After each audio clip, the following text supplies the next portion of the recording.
देखिए ना, हमें नवाज शरीफ की वापसी का हमें तो कोई प्रॉब्लम नहीं। हम तो चाहते हैं वो वापस आए। अब तो लंदन में रेस्टोरेंट भी ख़त्म हो गए हैं जिनका उन्होंने रिव्यू लिखना है, तो अब वो आ जाए, मेहरबानी करें, अपने वालिद अपने जो भाई हैं उनकी हुकूमत में तो वापस आ जाए, चले हमारी हुकूमत में नहीं आए। अब तो देखें, जितने वो दवाई लेने गए थे, अब तो मेरा ख्याल है कि दवाइयाँ ही ख़त्म हो गई हैं सारी। पाकिस्तान में दवाइयाँ ख़त्म हो गई हैं, वहाँ से लेके आ जाएँ। देखिए ना, हमें नवाज शरीफ की वापसी का हमें तो कोई प्रॉब्लम नहीं। हम तो चाहते हैं वो वापस आए, तो नवाज शरीफ वापस आए, लेकिन उसके लिए उन्हें जो लीगल प्रोसेस है वो उन्होंने इस्तेमाल करना है। सिंपल बात है, उनके ऊपर इल्ज़ाम है पाकिस्तान से मनी लॉन्ड्रिंग का। उन्होंने जो 7 बिलियन रुपीज़ के केसेस में वो कन्विक्ट हुए हैं, वो पैसे वापस करें, हमारी तरफ से कल आ जाए, हमारी तरफ से जेल भी ना जाए। बता दें कि लाडला कौन है, नंबर 2, जब से आपके खिलाफ अदम इत्मीनान आई है वहाँ से लेके अब तक तमाम जो फैसले हैं पार्लियामेंट में होने चाहिए थे, वो सुप्रीम कोर्ट या हाई कोर्ट कर रही है। क्या वजह है? सियासतदानों में वज़ादारी रवादारी खत्म हो गई है, हट धर्मी पे कायम है दोनों पार्टियां, और मुल्क का सत्यानाश हो गया। तमाम फैसले सुप्रीम कोर्ट ने किए। देखिए, पहली बात तो यह है कि मरियम नवाज़ जो कह रही हैं कि ज़मानत के ऊपर जो है, तो सबसे कंट्रोवर्शियल ज़मानत तो उन्हें मिली है। आप देखिए कि नवाज शरीफ उन्हीं अपार्टमेंट्स में बैठ के आज बात कर रहे हैं जो सबको पता है कि चोरी के हैं। आज तक वो नहीं बता पाए कि वो अपार्टमेंट की मलकियत उनकी है या नहीं है। मरियम नवाज़ कहती है मेरी लंदन तो क्या पाकिस्तान में भी कोई प्रॉपर्टी नहीं है, और उन्हीं अपार्टमेंट्स में बैठ के रोज़ जो है वो प्रेस कॉन्फ्रेंस कर रहे होते हैं। इसलिए एक बात तो ये है। और इमरान खान के ख़िलाफ़ जो केसेस हैं उनकी वो केस क्या है?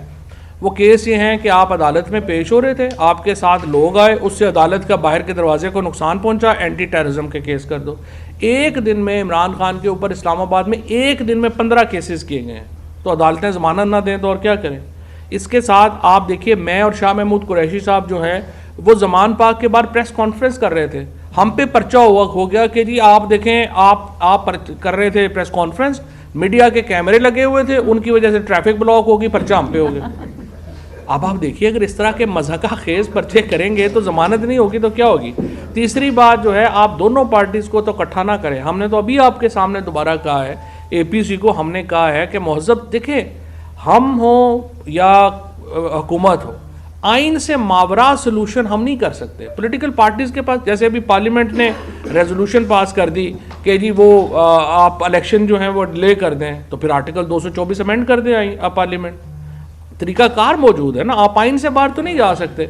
पार्लियामेंट का रोल है, वो आइन में दिया गया है, उसके मुताबिक चलेंगे तो चलेंगे। हम आइन के मुताबिक हर किस्म की जो फ्रेमवर्क है उसके ऊपर बात करने के लिए बताइएगा कि अगर मुज़ाकरात हुकूमती तौर पे किसी तरीके से PTI के साथ आते हैं तो नवाज शरीफ की माफ़ी और वापसी का कोई बीच में राह बचेगा PTI की जानिब से? देखिए ना, हमें नवाज शरीफ की वापसी का हमें तो कोई प्रॉब्लम नहीं। हम तो चाहते हैं वो वापस आए।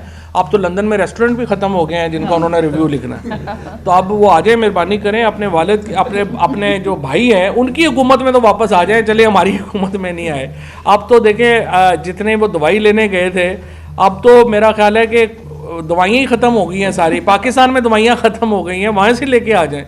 तो नवाज शरीफ वापस आए, लेकिन उसके लिए उन्हें जो लीगल प्रोसेस है वो उन्होंने इस्तेमाल करना है। सिंपल बात है, उनके ऊपर इल्ज़ाम है पाकिस्तान से मनी लॉन्ड्रिंग का। उन्होंने जो 7 बिलियन रुपीज़ के केसेस में वो कन्विक्ट हुए हैं, वो पैसे वापस करें, हमारी तरफ से कल आ जाए, हमारी तरफ से जेल भी ना जाए, लेकिन पैसे वापस करने पड़े।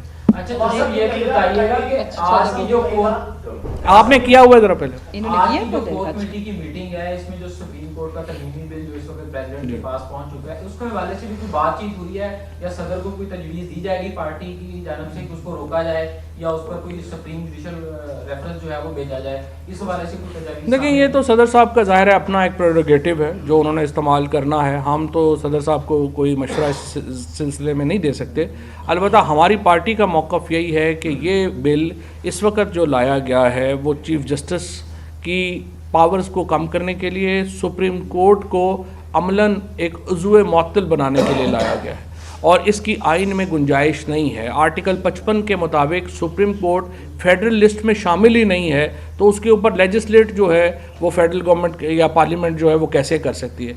ये रूल्स बनाने हैं, इसके लिए या तो आइनी तरमीम लानी पड़ेगी या फिर सुप्रीम कोर्ट के मशवरे से तरमीम लाई जाए। इदारों को आप इस तरह से कमज़ोर ना करें। जिस तरह से आपने अदलिया के ख़िलाफ़ कैंपेन जो है उसको तो खुली छुट्टी दी हुई है, ऑर्डर्स के बावजूद आप देखें, मरियम नवाज़ ने आज भी जो है वो अदलिया पे तनकीद की, मरियम औरंगज़ेब ने की, नवाज शरीफ ने की, सब लोगों ने की।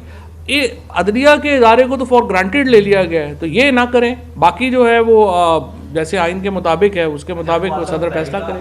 कि एक तो ये जुडिशियल रेफरेंस भेजा गया, उसके बाद आज नून लीग ने भी नवाज शरीफ ने जो 3 रुकनी बेंच बनाया, इसके